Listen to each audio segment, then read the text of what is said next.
Muy buenos días a todos. A los que están ya en sala, tenemos al operador y acompañante terapéutico Oscar Duarte que nos va a hablar sobre duelo colectivo. Oscar, todo suyo. Ay, gracias, bueno, buenos días, gracias a todos por estar presentes y un agradecimiento muy especial a la parte directiva, ¿no? La Academia de Trascendencia, que me han permitido o me permiten el poder expresar, digamos, a través de la experiencia, esto que es un recorte de lo que es mi trabajo en el ámbito comunitario. Bien, a lo largo de todo lo que fue las ponencias, uno le va quedando claro en qué consiste el duelo. Y el duelo, digamos, como se va remarcando, desde una pérdida abstracta, concreta, de algo, digamos, alguien o algo que perdemos y que tomamos contacto con una emoción, un afecto, una pérdida personal, directa, indirecta. Eso es lo individual. Ahora, ¿por qué hablamos de duelo colectivo? Porque tiene lugar cuando alguien muy importante dentro de una comunidad, dentro de lo que es la orbe, digamos, se ven afectadas por el mismo tema. Supongamos, la AMIA, el tsunami, lo que fue Caucetti hace tiempo atrás, alguna persona de mucha importancia sociocomunitaria, un cantante, un actor, digamos, un personaje, digamos, histórico que realmente es importante para cada uno de nosotros. Por eso se habla de esta manera de duelo colectivo. Entonces, para Ana Muñoz Míguez, el duelo colectivo tiene la enorme ventaja de hacernos sentir acompañados en nuestro dolor, de encontrarle sentido a las pérdidas a través del eco que hace nuestro sentir en los demás, viviéndonos comprendidos, escuchando historias y emociones cercanas a las nuestras. ¿Qué quiero decir con todo esto? Que si bien no es alguien vinculado directamente a nosotros, el impacto social que tiene es muy grande. Yo trabajo como acompañante terapéutico y mi trabajo puntualmente tiene que ver con lo que fue el COVID y lo que significó entrar a domicilios para hacer acompañamientos en situaciones, digamos, de una enfermedad que colectivamente y mundialmente significó un antes y un después. Nos quiso, digamos, marcar la vulnerabilidad, la debilidad y la fragilidad con la que los seres humanos nos manejamos en todo el ámbito. Es increíble cómo, de algún modo, de alguna manera, el impacto de lo que sucedía al lado, enfrente, alrededor nuestro, impactaba de una manera muy negativa, sin dejar de lado la presencia de los medios que también tiñendo de rosa, de amarillo y de negro, le daban un carácter muy sombrío a lo que era la enfermedad en sí. Nadie de los que hemos transitado, los que estamos vivos todavía, podemos dejar de reconocer el impacto duro que tuvo el COVID sobre nosotros, porque nos marcó de un modo, de una manera, en la que directo o indirectamente estábamos muy atentos a un montón de cosas. El uso del alcohol, el uso del barbijo, el hecho de abrir las ventanas en un medio público, digamos, de transporte, el hecho de caminar y mirarnos con cierto grado de desconfianza. Y eso, de algún modo, de alguna manera, en alguna catástrofe pasa exactamente lo mismo.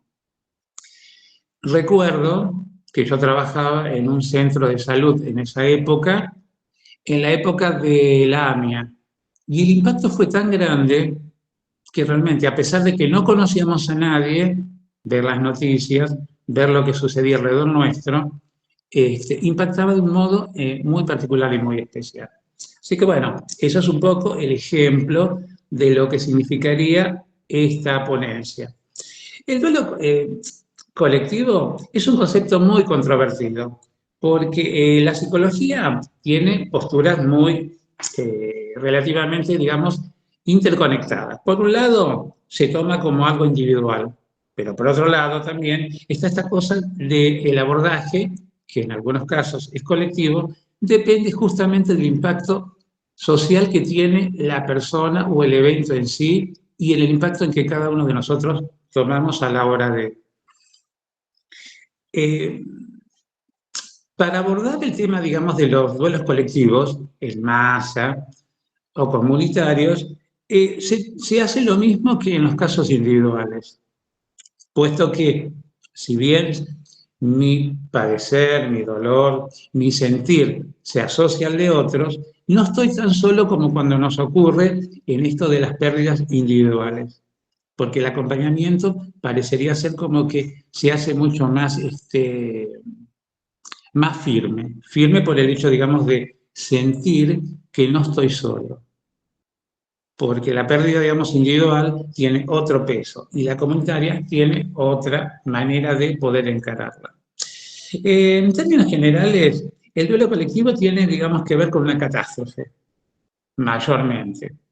Como dije recién, no está lejos la AMIA, el tsunami, pero tampoco nos olvidemos de lo que significó en su momento Cromañón, el tema de los rugby uruguayos cuando iban a Chile a un evento deportivo, y lo que significó para toda la población local, regional, americana, en donde justamente vivíamos la desaparición como algo, digamos, catastrófico, algo muy desagradable y que significó, moderadamente, de algún modo, digamos, algo en un impacto negativo, no solamente para el pueblo uruguayo, para nosotros también, porque fue nuestro territorio. Es evidente que cada persona, en lo comunitario, en el colectivo, es afectada de formas diferentes, porque justamente la pérdida impacta tanto individual como colectivamente a todos. Y el proceso por el cual se atraviesa en esto es exactamente igual que el individual.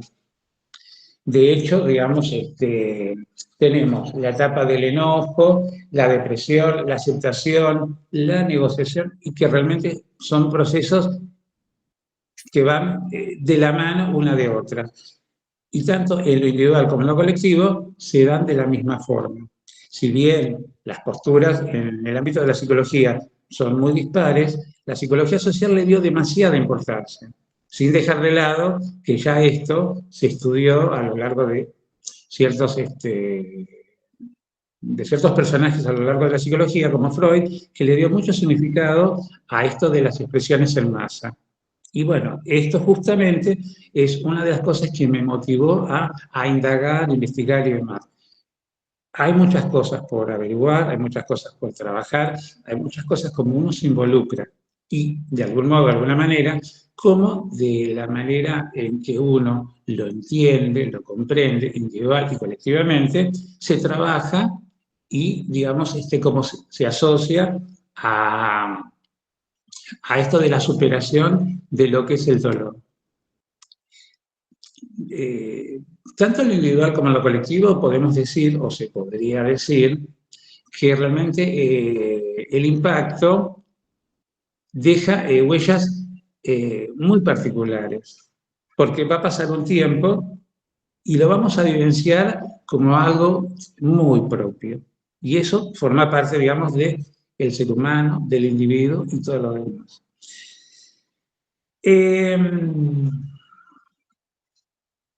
Con respecto, digamos, a lo que la psicología, en cierto modo, piensa con respecto a esto, decimos que el tema ha surgido como una propuesta muy diferenciada.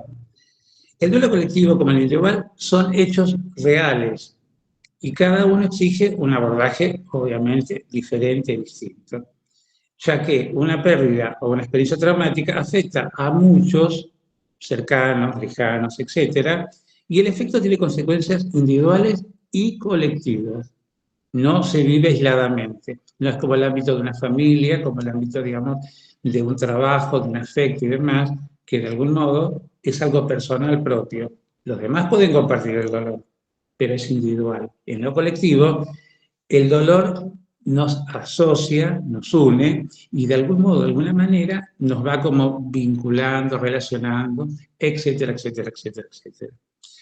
Bien, uno de los detalles que se vivió, se experimentó, digamos, en el duelo colectivo, es que no trabajado, no abordado como corresponde, puede desencajar en un tema patológico. Ya hablamos de algo que se cronifica en el tiempo, en el sentir, en el pensar y en el padecer de la persona.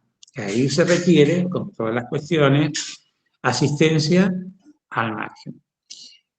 Por suerte, ya desde hace mucho tiempo hasta ahora, existen grupos de trabajo para lo colectivo en donde justamente se asocia, digamos, el sostenimiento y la contención en situaciones catastróficas.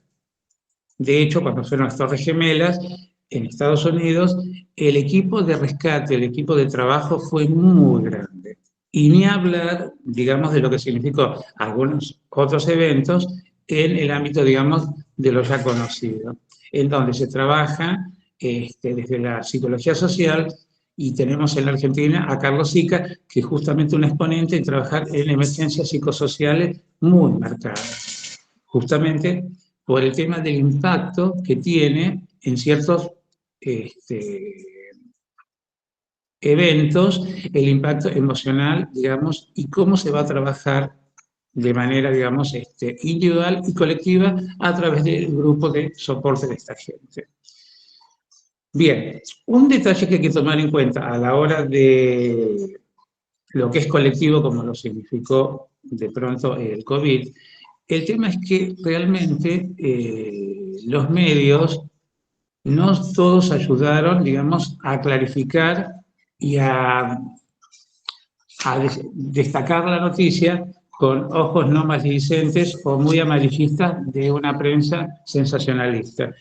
Y eso motivó que muchas personas padeciesen y sufriesen enfermedades que a la larga, aún hoy, dejó consecuencias más mentales que, digamos, físicas. ¿Pero por qué? Porque la televisión fue muy catastrófico con respecto a lo que significaba, digamos, el evento en sí.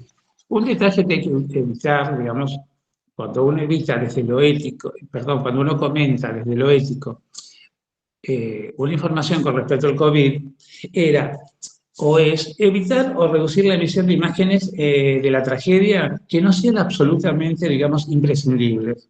Y aquí veíamos cómo la televisión, de algún modo, de alguna manera, tanto nacional, local, internacional, mostraban, digamos, cuerpos, digamos, en vida y eso impactaba de manera negativa, sobre todo en la gente mayor, en la adulta, porque quiera o no, jóvenes o adultos ven el impacto de la muerte como algo muy desagradable, sobre todo con la enfermedad del COVID, que dejó marcas y huellas muy significativas a lo largo de toda la orden.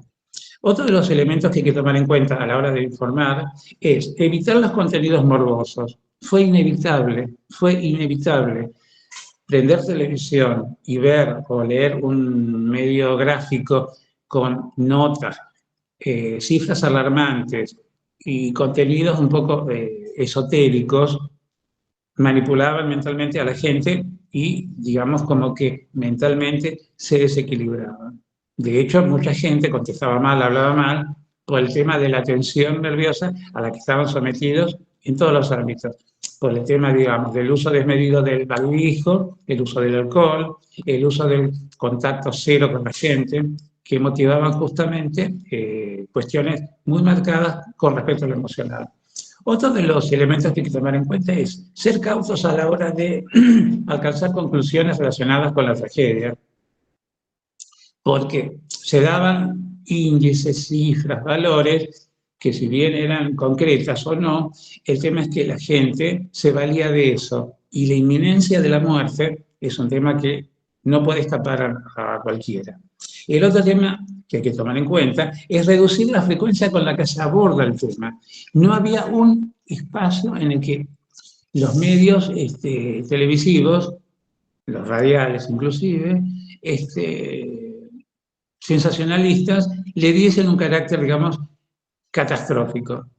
La gente, como medio masivo, la radio, la televisión, disponen de esa información y la toman como categórica. Así que eso hay que tomar en cuenta para próximamente que ocurra algún evento similar, evitar al máximo de cuando uno está asistiendo a personas que válganse, digamos, de ver este tipo de programas porque justamente motivan a desequilibrarnos emocionalmente. Y eso, de alguna manera, de algún modo, actúa desfavorablemente para cada uno de nosotros. La responsabilidad del medio, desde lo teórico, desde lo concreto, tendría que ser así como que evitar o reducir la emisión de imágenes de sucesos que no sean absolutamente prescindibles. Evitar los contenidos morbosos, ser cautos a la hora de alcanzar conclusiones relacionadas con la tragedia y reducir la frecuencia con la que se aborda el tema. Bien, eso es un modo de lo que, de alguna manera, de algún modo, yo vivencié con las experiencias laborales con este tipo de gente. Fue muy difícil, dado que yo trabajo con poblaciones, digamos, muy grandes, ya, digamos, cuyo tránsito, digamos, con la realidad es la televisión y ver la morbosidad de la televisión. Y no había, digamos, de algún modo, de alguna manera, otros espacios para ver otras cosas porque todo se tenía de un tinte negro y macabro. Así que bueno, esta fue mi ponencia, esta fue mi trabajo, y ahora lo que sí voy a pedir a la comisión, a Marita en especial, es un video que habla justamente del impacto del COVID y de cómo nos impactó a todos por igual. Después sigo hablando.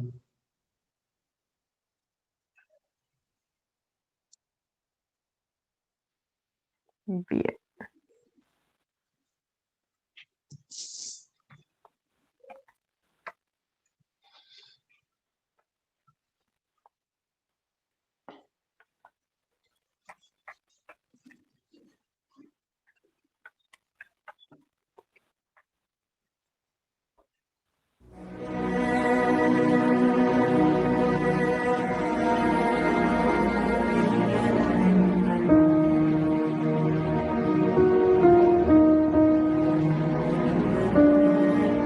Cuando la tormenta pase y se amancen los caminos y seamos sobrevivientes de un naufragio colectivo, con el corazón lloroso y el destino bendecido, nos sentiremos dichosos tan solo por estar vivos y le daremos un abrazo al primer desconocido y alabaremos la suerte de conservar un amigo. Entonces recordaremos todo aquello que perdimos. De una vez aprenderemos todo lo que no aprendimos. Y no tendremos envidia, pues todos habrán sufrido. Y no tendremos desidia. Seremos más compasivos. Valdrá más lo que es de todos que lo jamás conseguido. Seremos más generosos y mucho más comprometidos. Entenderemos lo frágil que significa estar vivos. Sudaremos empatía por quien está y quien se ha ido. Extrañaremos al viejo que pedía un peso en el mercado, que no supimos su nombre y siempre estuvo a tu lado. Y quizás el viejo pobre era tu Dios disfrazado. Nunca preguntaste el nombre porque estabas apurado. Y todo será un milagro. Y todo será un legado. Y se respetará la vida que hemos ganado. Cuando la tormenta pase, te pido, Dios, apenado, que nos devuelvas mejores, como nos habías soñado.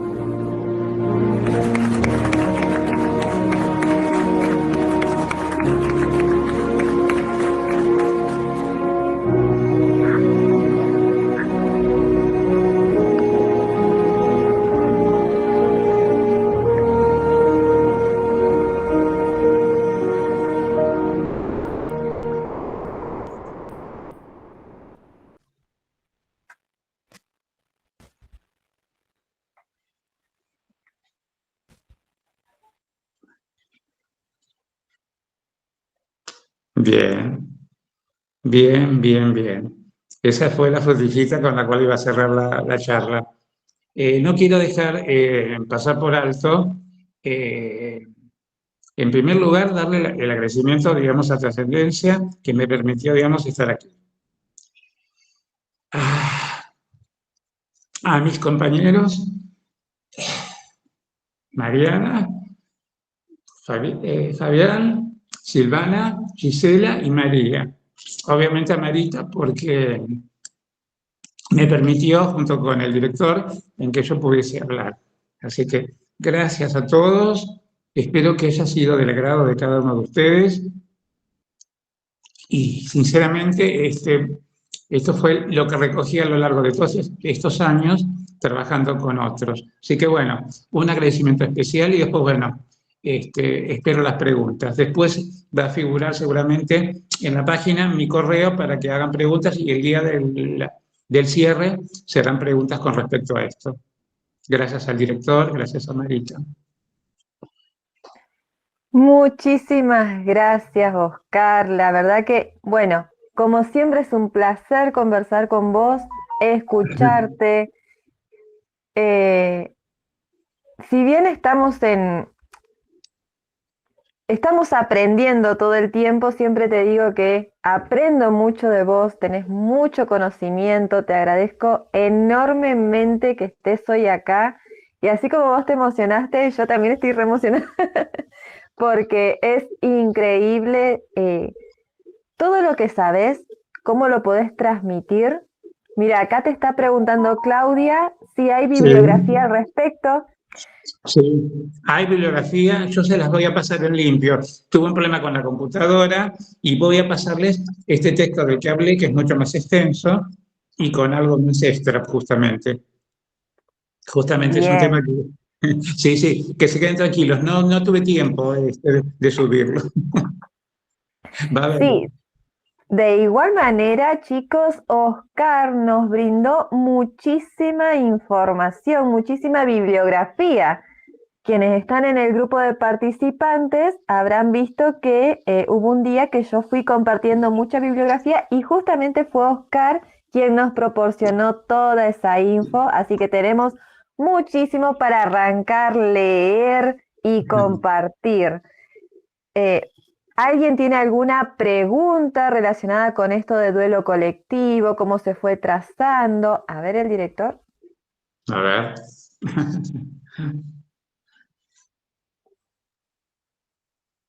Buen día para todos. Más que una pregunta, también hablando de emociones, siento mucho orgullo de que podamos tener a Oscar con nosotros en este congreso.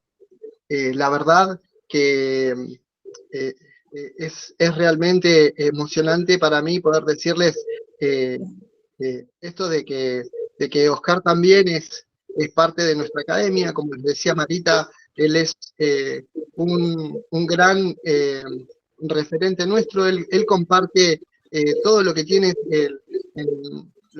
Los que conocen y están por ahí en la comunidad de la academia saben que siempre que hay una pregunta, una necesidad, Oscar es uno de los primeros en acudir, en dar respuesta, en salvar las dudas. Así que la verdad que para nosotros es realmente un orgullo poder tenerte con nosotros acá en este primer Congreso Internacional de Pérdida, Duelo y Tanatología. De verdad, somos nosotros los agradecidos. Él siempre agradece y nos dice que él está agradecido, pero en realidad somos nosotros los agradecidos, porque de verdad que conocerte ha sido maravilloso para nosotros y poder tenerte con nosotros también en este congreso y en todo este camino ha sido realmente un verdadero milagro. Muchísimas gracias, Oscar, por tomarte tu tiempo para participar y estar con nosotros hoy. A los que han tenido la suerte de escucharlo y verlo, y a los que lo verán en los videos grabados, sepan que este es nuestro Oscar Duarte.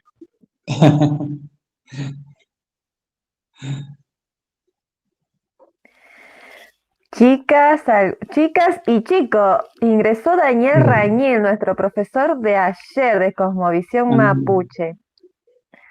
¿Alguna consulta que quieran realizar con respecto a esta temática? Justo Mariana dice que estaba leyendo del material que compartiste, Terapia de Crisis.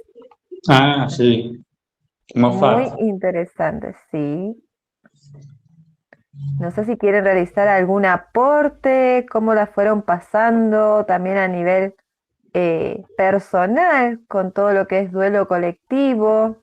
Si quieren compartir.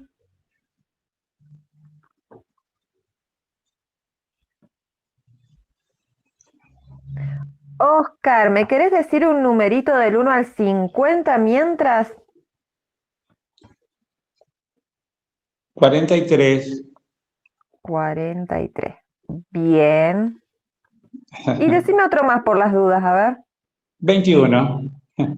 Porque ayer me faltaba el número. Bien. Oscar, una pregunta.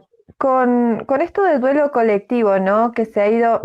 Todavía Sí. sigue siendo como muy difícil hablar de la pandemia, ¿no? Como que se han ido limando algunas cuestiones con esto del duelo comunitario en tragedias anteriores, en situaciones anteriores, como lo fue en su momento las Torres Gemelas, como lo fue en su momento Cromañón y demás, pero todavía pandemia sigue siendo algo como muy fuerte, ¿no? Muy difícil a veces incluso hablar la palabra pandemia, la palabra COVID, ¿no? Es como, ¿por qué crees que puede ser esta situación así a nivel general? Porque es algo a nivel mundial prácticamente. A ver, lo que pude rescatar de algún modo, de alguna manera, es que el impacto que tuvo a nivel social la palabra, el impacto, digamos, físico, sobre todo porque estaba teñido con un carácter muy negro, ¿no es cierto? Yo creo que los medios gráficos ahí impactaron negativamente para todos por igual, tanto jóvenes como más adultos. Y queda por descubrir cuáles son, digamos, los fundamentos, digamos, teóricos, por decirlo de algún modo, qué es lo que tiñe nuestros pensamientos de manera mucho más desvalorizable y mucho más negativa, porque ahí vamos a tener que ahondar los psicólogos sociales, la sociología, la antropología, porque en verdad hay mucha teoría al respecto. Ya de por sí, el suicidio, como lo habla Durkheim, es un tema muy controvertido y uno va leyendo cosas y se va dando cuenta que en el mundo actual, esto de la sociedad de cristal con la que vivimos y a cómo manejamos las cuestiones, porque nos van... Hay una frase que yo utilizo, nos van limando los medios las neuronas y de algún modo, de alguna manera, replicamos lo que ellos quieren que digamos. No tenemos el derecho a pensar. Entonces, ¿por qué motivos la palabra COVID dejó, digamos, una marca muy negra? Porque nadie está ausente, tanto en Buenos Aires como en el interior, de ver los hospitales de campañas que se abrieron en las afueras del mismo predio hospitalario y lo que significaba lo respiratorio que estaba ahí, con personal especializado, con escafandras, con todo un vestuario que era muy morboso. Por eso una de las categorías éticas es de evitar lo morboso, pero fue inevitable porque era muy desconocido todo esto. Impactó negativamente porque justamente a quién no se le murió una persona cercana a uno, vecino, familiar, amigo. En el barrio donde yo estoy murió mucha gente, como secuela del COVID y como secuela del post-COVID. Y queda, y seguramente va a seguir transitándose esto, del mismo modo que significó en algún momento la Primera y la Segunda Guerra Mundial como evento traumático colectivo, que también hasta el día de hoy en la Alemania se sigue respirando el dolor y la angustia de las muertes forzadas en ese momento como algo colectivo. No sé si reúne un poco la respuesta. Sí, sí, incluso he escuchado, he visto muchos videos, ¿no? Donde hablan justamente de esto, que cómo ha afectado la palabra, que en muchos lugares estaba prohibido, estaba censurado decir pandemia, estaba censurado. Si uno subía un video o algo comentando la situación o lo que estaba viviendo, lo que fuera, lo censuraban. Entonces, todo esto amarillista, ¿no? También de los medios juega mucho. Y bueno, es una temática muy interesante. Invitamos siempre a seguir ahondando, a seguir investigando, aprendiendo, porque de esta manera como que se van llenando estos huecos y que es necesario, ¿no? Hay que pensar lo que nos limitan tanto, poder pensar. Sí. de mi parte, Oscar, agradecerte inmensamente que pudieras estar con nosotros. Prácticamente hago como de periodista, porque yo hago preguntas, cuando lo veo callado yo me meto y hago preguntas, porque me parece que es algo muy enriquecedor, cada temática, y esta temática en particular porque todavía sigue costando hablar de esto, porque incluso aunque tal vez no hayan tenido la desgracia de que alguien cercano haya fallecido, si tuvimos COVID, el miedo estaba ahí. Y después el duelo por ese cambio de esa semana o 2 semanas que estuvimos tirados fue tremendo, y lo digo por experiencia propia. Sí. También estuvimos todos en casa con COVID y tengo mi nene más grande con discapacidad, y cuando me dijeron tienen COVID, mi cabeza estaba en él. O sea, ni siquiera pensaba en mí en ese momento. Era él, porque yo decía que él tenía más... o sea, era más vulnerable por toda su patología, y ahí entran los miedos, porque uno dice, pucha, la peleé tanto para que llegue, para que esté, la peleamos, él puso todo, y de repente, por una enfermedad que no tenemos ni siquiera que ver, porque no hay culpas, no hay, o sea, es contagio directo, indirecto, porque ya estaba en el aire inclusive. Y aparte mis abuelos, ¿viste? Y toda esta cosa ahí que vos decías, ay, no, y después cuando decís, bueno, no, ya pasamos la etapa, miércoles, pero qué terrible, o sea, estuvimos ahí. Y bueno, sí, es un tema que moviliza y que considero que es muy necesario hablar, como siempre, poner en palabras. Así que Sí. muchas gracias, Oscar. Sí. Dale, vos sabés que con respecto a esto, y va para todos, yo justo en ese momento había sido convocado para trabajar acá cerca de donde yo vivo, en una casa en muy buena posición económica, en la que todos eran bastante instruidos, y por lógica, digamos, había un buen pasar económico. Así que no tenía problema. Yo lo único que tenía que hacer era controlar que el servicio médico funcionara adecuadamente. No hago más que transitar 10 días y, digamos, en forma escalonada, empiezan los integrantes de la familia a padecer, digamos, COVID. Yo estaba con 2 personas adultas mayores de alto riesgo, tanto la señora como el señor. Yo iba para asistir a la señora en los momentos en que no había personal, digamos, disponible. Las 2 médicas, el kinesiólogo, la familia en sí directa, todos afectados de COVID. El barrio lleno de COVID. Por lógica, había que cercar la casa.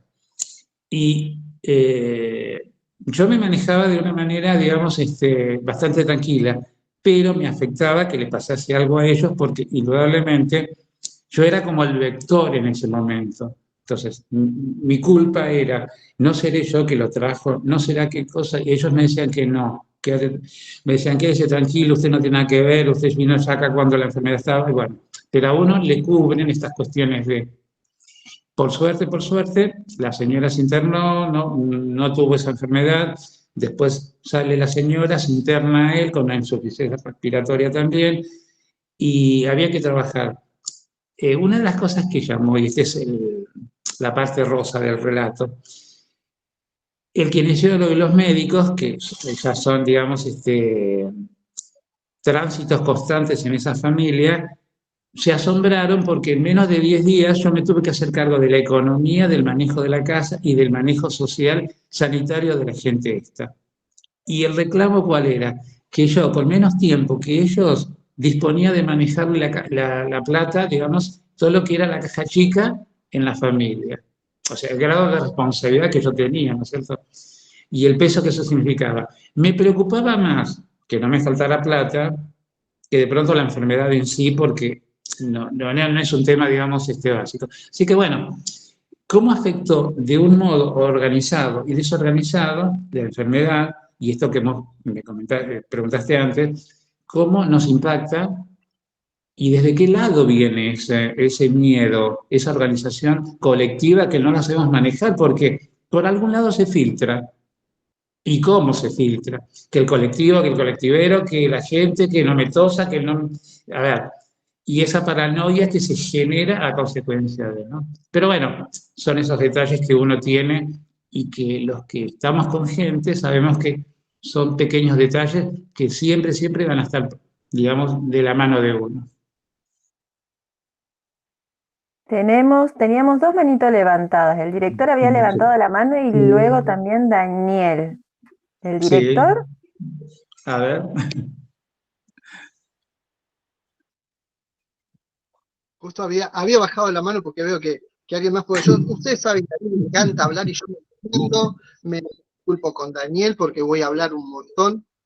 Realmente destacar la valentía de Oscar de traernos un tema tan reciente como es el COVID, y en este Congreso Internacional de Pérdida, Duelo y Tanatología, qué pertinencia hablar del COVID, cuántos duelos nos dejó el COVID, y tomando el tema del duelo colectivo, que es el tema de Oscar hoy, y de el transitar y sanar los duelos, ¿qué tiempo nos va a llevar sanar este duelo en particular? Todavía, incluso en algunos lugares, se ven niños que van a la escuela con barbijos, todavía hay gente que con solo escuchar la palabra se espanta, y la verdad es que todavía estamos en este proceso de sanar este duelo colectivo precisamente, y quizás esta reunión, este congreso, es un granito de arena, un paso para empezar a sanar, para empezar a hablar de lo prohibido, quizás como le ha pasado al suicidio, palabras que no se dicen, empezar desde este lugar a decirlas para que podamos hablar y realmente podamos poner en palabras todo lo que estamos transitando y lo que nos está haciendo sentir y nos está dejando esta pandemia.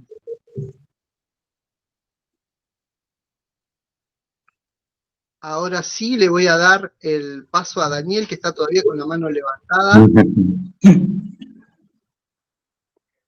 Bye Compuché, bye Peñi, buen día. Aquellos que por ahí ayer pudieron conectar, bueno, lo estoy saludando nuestro idioma ancestral, y también buongiorno a tutti, buongiorno tanti piace gente, italiano, porque nosotros en son de raza siempre debemos hablar el idioma que nos han dejado nuestros ancestros. Bueno, ustedes hablan de la pandemia, el COVID, justamente en los programas de fortalecimiento de los pueblos originarios, se habló mucho de las prevenciones que debe haber hacia el COVID, una enfermedad tan de sorpresa que nos tomó a muchos, las pérdidas de seres queridos, las pérdidas de los compañeros, particularmente a mí me pasó un caso con un compañero de trabajo que agarró la enfermedad en el trabajo y bueno, lamentablemente partió. Y bueno, nosotros a veces desde la concepción del ser originario, del ser mapuche, siempre hablamos de que esta enfermedad todavía no se va, todavía no bajó los brazos, no bajó las guardias, por eso tenemos que estar prevenidos, porque es como que a veces en un sentido nos relajamos como sociedad. Estos casos que nos han sucedido muchos, la pérdida de un ser querido, la pérdida familiar, de las personas que ya no están, es como también una toma de conciencia hacia una sociedad mejor, una sociedad donde hoy día prevalece la violencia de género, prevalece el maltrato hacia las personas mayores. Inclusive también hablábamos mucho del suicidio, ¿no? ¿Por qué se toma esas decisiones que a veces nosotros como jóvenes, inclusive nuestros abuelos no son escuchados? y llevamos a la reflexión un poco del amor hacia la persona, porque es parte de la tierra, la Mapu, la Ñuque Mapu, siempre preservando nuestros valores espirituales, de siempre ser personas de bien, ser cumeche, como decimos en mexicano, mapuche.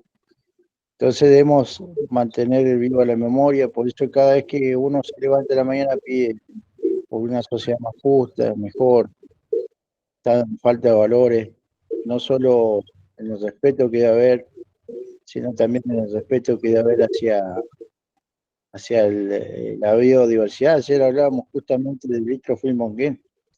Litrofil Monguén es la biodiversidad en todos sus contenidos, en todos sus aspectos, ya sea la planta, la nunca, el río también, el Lefú, tiene que tener su respeto y por supuesto a las personas. Los abuelos siempre decían que las medicinas alternativas, las medicinas naturales, ayudan a recuperarse. Por ejemplo, acá en la cordillera siempre se habla de que para matar al COVID, al virus ese que estaba dando vuelta, se usaba paramela, es un lahuen, un yuyo, en realidad es una hierba tradicional que nuestros abuelos siempre mantuvieron, y ellos vivían mucho tiempo, inclusive los ancestros siempre hablan de que ellos vivían más de 100 años de vida, porque siempre se curaban con medicinas tradicionales, hacían a través de los lahuenes, las plantas, y siempre tuvieron buena salud. Hoy día hablamos de esta enfermedad que nos aqueja, y no solo la enfermedad del COVID, sino los como decimos a veces muchos profesionales de trastornos psicológicos, que hoy día, por un problema que ha tenido en su familia, no se podía levantar.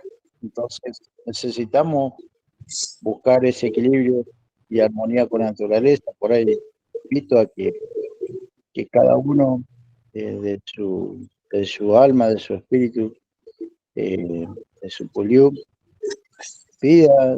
mira hacia el sol, hacia el este, y levantándose con fuerza para recibir toda esa energía que viene del este, porque la vida está en el antiguo, está en el sol, la creación propia está desde que nacemos, desde el este. Entonces invito a que cada uno en su lugar, invito a que que extienda sus brazos hacia el sol, y siempre pidiendo por la salud, por supuesto, para un mejor bienestar propio, y por supuesto de las personas y seres queridos que los acompañan.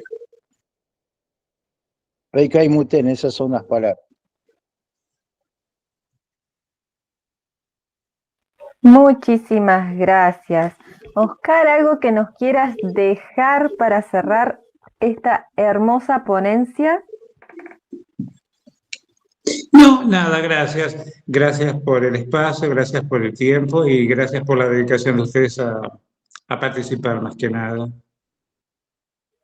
Muchísimas gracias. Recordarles, ya está en Sala, si no vi mal, Livet Sacramento, la máster en terapias holísticas, que va a estar hablándonos a partir de las 10 de la mañana sobre el duelo y abordaje con flores de Bach. Así que dándoles esta introducción, te agradezco, Oscar, enormemente el estar hoy acá, el estar compartiendo todo lo que sabes con nosotros. Muchísimas gracias.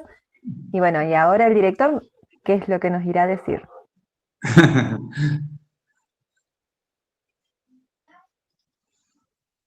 Gracias, Oscar. La verdad que, de verdad, un tema que da para el debate. Seguramente en nuestra mesa de debate va a ser uno de los temas más recurrentes. Simplemente dejar un mensaje esperanzador, quizás, así como el cuerpo tiene las defensas ante una enfermedad, la sociedad como sociedad también tiene sus defensas, gente como Oscar, como muchos de los que están aquí quizás en este Congreso Internacional de Pérdida, Duelo y Tanatología, justamente hablando de esto, ¿no? El COVID quizás, hablando desde la tanatología, no nos ha permitido transitar el duelo como solíamos hacerlo. Nos ha limitado en muchos aspectos, y aquí estamos nosotros organizándonos para comenzar la aparición de los tanatólogos, gente especializada justamente en acompañamiento de duelos, y cómo reúne a todos los psicólogos sociales quizás que están preparados justamente para trabajar con la salud mental de la sociedad, valga la redundancia, psicólogo social. De verdad, agradecerle a todos los que están acá, a todos los que participan de este congreso. Arrancamos con una ponencia también que pone la vara bien arriba como venimos. Seguimos manteniendo la vara muy alta. A los que vienen, decirles que se preparen porque esto está tremendo. Gracias, Oscar, gracias a todos los que desde primera hora están con nosotros, y en minutos nomás ya estamos con Libet, que ya está en sala. Nos tomamos unos minutitos para preparar el mate, calentar el agua quizás. Yo ya estoy tomando unos mates